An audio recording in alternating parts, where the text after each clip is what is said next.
Je lis du livre d'Ésaïe au chapitre 56, le verset 7, ce qui suit.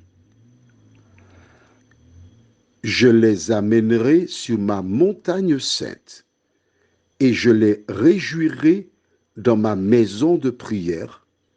Leur holocauste et leurs sacrifices seront agréés sur mon autel, car ma maison sera appelée une maison de prière pour tous les peuples.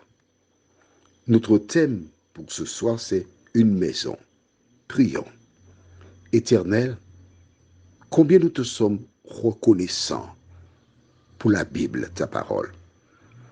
Elle nous enseigne ce qu'est ta maison, une maison de prière. La seule raison pour laquelle ta maison existe, c'est pour que des femmes et des hommes en difficulté viennent te présenter la situation. Alors que nous développons ce verset, que ton esprit nous aide à le comprendre, nous t'en prions. Au nom de Jésus et pour ta gloire éternelle. Amen. Pour bien comprendre ce verset, il nous faut lire à partir du verset 1er. Et je t'invite à porter attention à ce que dit la parole. Ainsi parle l'Éternel. Observez ce qui est droit et pratiquez ce qui est juste, car mon salut ne tardera pas à venir et ma justice à se manifester. Heureux l'homme qui fait cela et le Fils de l'homme qui y demeure ferme, gardant le sabbat pour ne point le profaner et veillant sur sa main pour ne commettre aucun mal. Que l'étranger qui s'attache à l'Éternel ne dise pas « L'Éternel me séparera de son peuple » et que l'eunuque ne dise pas « Voici, je suis un arbre sec » car ainsi parle l'Éternel. Aux eunuques qui garderont mes sabbats, qui choisiront ce qui m'est agréable et qui persévéreront dans mon alliance, je donnerai dans ma maison et dans mes murs une place et un nom, préférable à des fils et à des filles. Je leur donnerai un nom éternel qui ne périra pas, et les étrangers qui s'attacheront à l'Éternel pour le servir, pour aimer le nom de l'Éternel, pour être ses serviteurs, tous ceux qui garderont le sabbat pour ne point le profaner et qui persévéreront dans mon alliance, je les amènerai sur ma montagne sainte et je les réjouirai dans ma maison de prière. Leurs holocaustes et leurs sacrifices seront agréés sur mon autel, car ma maison sera appelée une maison de prière pour tous les peuples.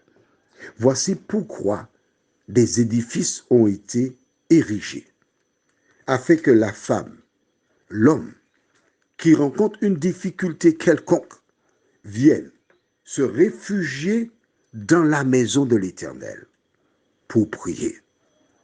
La seule raison pour laquelle l'édifice existe, c'est pour la prière. Du reste, lorsque Salomon fit la dédicace du temple, il mentionna plusieurs cas où, quand des gens viendraient prier, il demanda à Dieu d'exaucer. Et quand nous regardons au livre de 2 Chroniques chapitre 6, 2 Chroniques chapitre 6, j'aimerais que tu cherches cela, 2 Chroniques chapitre 6, et nous lisons au verset 32. Quand l'étranger, qui n'est pas de ton peuple d'Israël, viendra d'un pays lointain à cause de ton grand nom, de ta main forte et de ton bras étendu, quand il viendra prier dans cette maison, exauce-le des cieux du lieu de ta demeure et accorde à cet étranger tout ce qu'il te demandera, afin que tous les peuples de la terre connaissent ton nom pour te craindre comme ton peuple d'Israël et sache que ton nom est invoqué sur cette maison que j'ai bâtie. Nous nous arrêtons ici. Lorsque Salomon fit la dédicace du temple, il mentionna beaucoup de situations, mais il a aussi intégré l'idée que les étrangers qui connaîtront l'Éternel, que ces personnes viennent aussi pour prier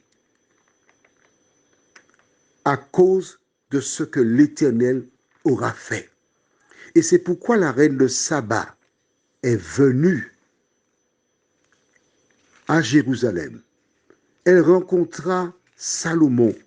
Elle lui posa un certain nombre de questions et elle obtint des réponses. Pourquoi? Parce que les personnes venaient de partout. Non seulement pour découvrir, mais pour prier dans le temple. Aujourd'hui, malheureusement, dans beaucoup d'institutions de temples, des gens s'y rendent pour faire de la politique. Mais la seule raison d'être d'un temple, c'est une maison de prière. Alors, nous allons prendre la Bible dans Actes chapitre 8. Et je m'en vais lire quelque chose pour toi, et avec toi, bien sûr. Acte 8, les versets 26 et suivants. Un ange du Seigneur, s'adressant à Philippe, lui dit, « Lève-toi et va du côté du midi sur le chemin qui descend de Jérusalem à Gaza, celui qui est désert. » Et il se leva et partit. Et voici un Éthiopien, un eunuque, ministre de Candace, reine d'Éthiopie, et surintendant de tous ses trésors, venu à Jérusalem pour adorer, s'en retournait assis sur son char et lisant le prophète Ésaïe. Voici la démonstration. Nous sommes là au livre de Actes des Apôtres. Or, tu as bien vu qu'on a lu dans 2 Chroniques, donc il y a longtemps dans l'Ancien Testament. Entre Malachie et Matthieu, 400 siècles se sont écoulés, 400 ans.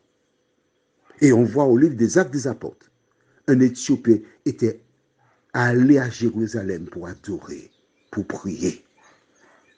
Si par le passé, tu allais à l'église pour regarder la tenue vestimentaire, pour te faire voir, pour faire des cancans, ne va plus à l'église. Reste chez toi. Parce que le temple ou l'église, c'est une maison de prière. Prions. Seigneur, nous te bénissons pour ta parole, car elle nous enseigne que la seule raison d'être d'un édifice, c'est pour te prier. La prière comme celle du serviteur d'Abraham, qui te pria avec foi, et tu l'exauças. Merci Seigneur pour la prière. Permets-nous de nous rappeler que tu nous demandes de prier éveillés pour ne pas tomber en tentation. Fais-nous du bien, nous t'en prions. Au nom de Jésus, pour ta gloire éternelle. Amen. Je te souhaite une bonne nuit.